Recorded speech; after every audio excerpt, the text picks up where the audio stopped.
ఎవరితో యాక్ట్ చేస్తామో తెలుసా అన్నారు. తెలీదు. మహానటి సావిత్రి గారు ఉన్నారు, ఆవిడ కాంబినేషన్లో నటిస్తున్నావు అనేసరికి ఒక్కసారి ఒళ్ళు జలధరించింది. వాళ్ళు నాకు ఎందుకు చెప్పలేదో ఏమో నాకు తెలియదు, కానీ ఇది నిజం అన్నట్లుగా అవాక్య వింటే ఎస్. ఆవిడ రాజమండ్రి పంచవటి హోటల్ ఉండేది అప్పట్లో. ఆ పంచవటి హోటల్లో రూమ్లో సేద తీరుతున్నారు. రండి పరిచయం చేస్తామని నన్ను తీసుకువెళ్ళారు. ఆవిడని చూడగానే అసలు అవాక్కైపోయాను, నోట మాట రావట్లేదు. ఈవిడైనా ఎన్నాళ్ళు తెర మీద నేను మా నాన్నగారు అభిమానించేవాళ్ళం. ఆవిడని ఎంతగానో అలా చూసేవాడిని. ఏమీ మాట్లాడలేదు. నీ పేరేంటి బాబు అని అంటే అది అన్నాను. ఎందుకంటే ప్రసాద్ నుంచి చిరంజీవిగా మారిన ఒకటో రోజో రెండో రోజు అది రాజమండ్రికి బయలుదేరడానికి దారిలో అనుకున్నాను ఆ పేరు ఇక మీద చెప్పాలని. చిరంజీవి అన్నాను.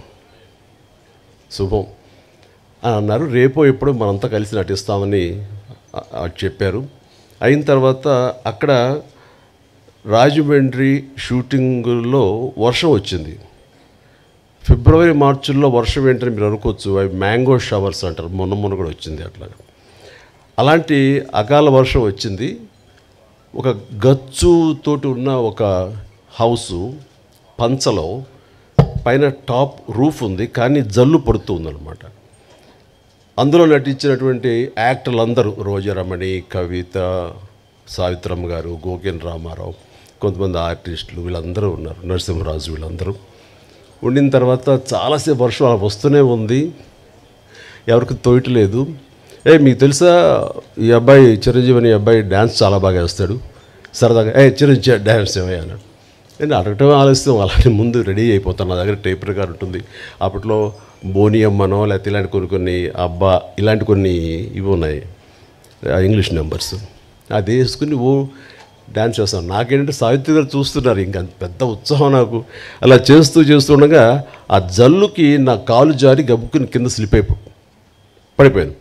పడినవాడిని ఆగకుండా అక్కడ నాగుపాము డాన్స్ లాగా చేస్తూ ఏదో అలా చేసేసరికి వాళ్ళందరూ క్లాప్స్ కొట్టారు. ఆవిడ కూడా చాలా సంతోషించి నాకు చాలా బాగా నచ్చావయ్యా అంటూ దగ్గర తీసుకుని ఆవిడ నా భవిష్యత్తులో మంచి యాక్టర్ అవుతావు అని అన్న మాట అంతా ఇంత కాదు. అంతటి మహానటి నోటు వెమ్మట చాలా మంచి యాక్టర్ అవుతావు, ఎందుకంటే నీలో స్పోర్టినెస్ చూశాను, ఆ తర్వాత కింద పడ్డ తిరిగి డ్యాన్స్ వేయటం అనేది ఆ నేచరు చూశాను, ఇవన్నీ చూస్తుంటే కనుక నీకు మంచి భవిష్యత్తు ఉంటుంది అని ఆ మహాతల్లి చేత అనిపించుకోవడం అనేది నాకు అంతా ఇంత కాదు, 1000 ఏనుగుల బలంగా అనిపించింది.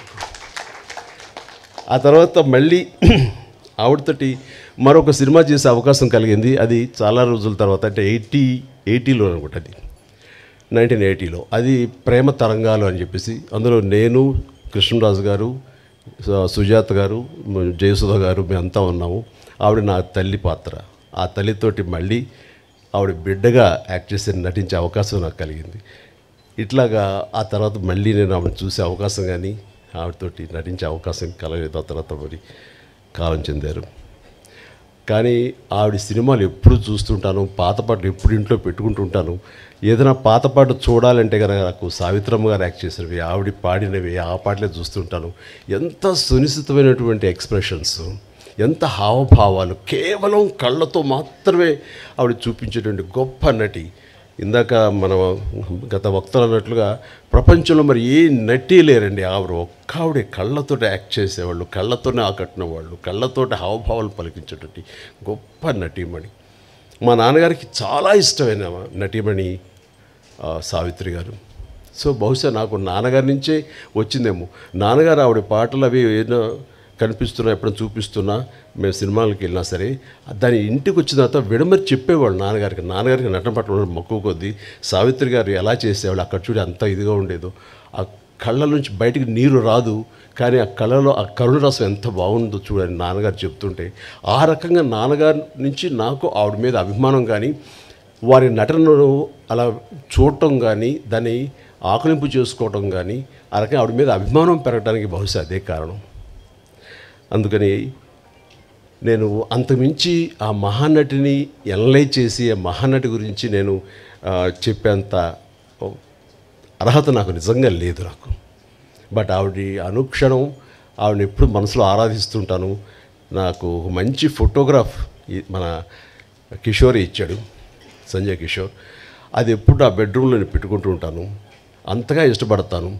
ఒకసారి అదే ఇంత చెప్తున్నారు చాముండేశ్వరి గారు, ఇంటికి వచ్చినప్పుడు నేను ఆవిడని ఎప్పుడు ఎంతగా ఆరాధిస్తానో, మీరు సడన్గా వచ్చారు నాకు నిజంగా తెలియదు, కానీ మీరు నమ్ముతారు నమ్మరు అంటూ ఆ బెడ్రూమ్లోకి వెళ్ళి ఆ ఫోటోగ్రాఫ్స్ ఆవిడ చూపించినప్పుడు ఆవిడ ఎంత స్పందించారు, ఎంత ఇదయ్యారంటే అంత ఇంత కాదు. బహుశా అంతగా ప్రేమించే ఒక యాక్టర్ చిరంజీవి లాంటి మనిషి చేత ఇది చేయించాలని ఆవిడకి ఎందుకు అనుకుంటున్నారో ఏమిటో నాకు నిజంగా తెలియదు. కానీ మన బ్రహ్మానందం గారు వాళ్ళు అన్నట్లుగా ఆ మహాతల్లి పైనుంచి నా గురించి ఈ పుస్తక ఆవిష్కరణ కానీ నా గురించి మరింత యంగర్ జనరేషన్స్కి తెలిసే విధంగా ఆ అవకాశం మళ్ళీ చిరంజీవి ద్వారానే బయట ప్రపంచానికి మళ్ళీ అందరికీ తెలిసేలాగా నేను ఎప్పుడూ చిరంజీవిగానే ఉంటాను. ఆయన మాటలు చాలా బాగా చెప్పారు. నేను చనిపోలేదు, నేను బ్రతికే ఉన్నాను అన్నది చెప్పుకునే ఇది నా ద్వారా లభించినందుకు, నేను దానికి ఒక వారధిగా ఉన్నందుకు నేను చాలా నా జన్మ సార్థకమైందని భావిస్తున్నాను. అలాంటి అవకాశం నాకు ఇచ్చినటువంటి విజయ చాముండేశ్వరి గారికి, గోవిందరావు గారికి నా హృదయపూర్వక ధన్యవాదాలు తెలియజేస్తున్నాను. వారి ఇంటికి వచ్చినప్పుడు చాలా చిన్నగా చేసేద్దామండి, ఎందుకంటే అమ్మకి ప్రకృతితో చాలా ఇష్టం. మీ ఇంట్లో ఎటు చూసి సరే పూల మొక్కలతో చాలా అందంగా ఉంది, ఇలాంటి చోట చేస్తే బాగుంటుంది, మీలాంటి మనసున్న మనుషులు చేస్తే సరిపోతుంది అనుకున్నప్పుడు అంతటి గొప్ప నటీమణిని, అంతటి వ్యక్తిని ఒక చిన్న చోట చిన్నగా చేయటానికి నాకు అసలు మనస్కరించలేదు. అందరికీ కొంచెం టైం తీసుకున్నా సరే ఇంతమందికి ఆవిడ గురించి చెప్పేలాగా అలాంటి ఆయా వక్తలు నేను ఇన్వైట్ చేసి వారి ద్వారా ఆవిడ గొప్ప ఔన్నత్యాన్ని తెలిసేలాగా నా వంతు ప్రయత్నం చేశాను. అందుకని ఇందులో నేను ఆవిడ గురించి ఏమని చెప్పగలను నేను చెప్పలేను. బట్ ఆవిడ గురించి ప్రేమ నాకు ఒక తల్లి లాంటి ఆవిడ మీద నా ప్రేమ మనసులోనే పదిలంగా దాచుకుంటూ ఆ మహాతల్లి నాకు తన కూతురైన చాముండేశ్వరి, నా సోదరైన చాముండేశ్వరి ద్వారా నాకు ఈ అవకాశం ఇచ్చిందని భావిస్తూ ఇది నా జీవితానికి దక్కినటువంటి గొప్ప అమూల్యమైన అవకాశంగా నేను భావిస్తున్నాను. అందుకనే ఒక్కోసారి మాటలు కొరవడిపోతాయి. ఈసారి నిజంగానే నేను మాట్లాడేటప్పుడు మాటలు వెతుక్కుంటున్నాను, దానికి కాలం లోపల తన్నుకొస్తున్నటువంటి ఉద్వేగం. అలాంటి భావోద్వేగాల మధ్య ఉన్న నాకు ఆ మహాతల్లికి మీ అందరి సమక్షంలో నేను మనస్ఫూర్తిగా నా నివాళులు అర్పించుకుంటూ ఆ మహాతల్లికి ఇంతకంటే ఇంకేమి చేయగలం అంటూ నేను తెలియజేస్తూ, ఇంత ఓపికగా మీరందరూ ఉన్నారు, ఇంత చక్కగా మీరందరూ వీక్షించారు, అందరికీ నా హృదయపూర్వక ధన్యవాదాలు తెలియజేస్తూ నాకు ఈ అవకాశం ఇచ్చినందుకు ప్రతి ఒక్కరికి నా హృదయపూర్వక ధన్యవాదాలు. అలాగే పేరున ఇక్కడ ఇచ్చేసినటువంటి వీళ్ళందరూ కూడా ఒక ఫోన్ కాల్ చేసి రండి అనగానే పెద్ద ఎత్తున వచ్చారు, ఎక్కువ సమయం వెచ్చించారు, చాలా అద్భుతంగా మాట్లాడారు. వీరందరికీ నా హృదయపూర్వక ధన్యవాదాలు తెలియజేసుకుంటున్నాను. Good night.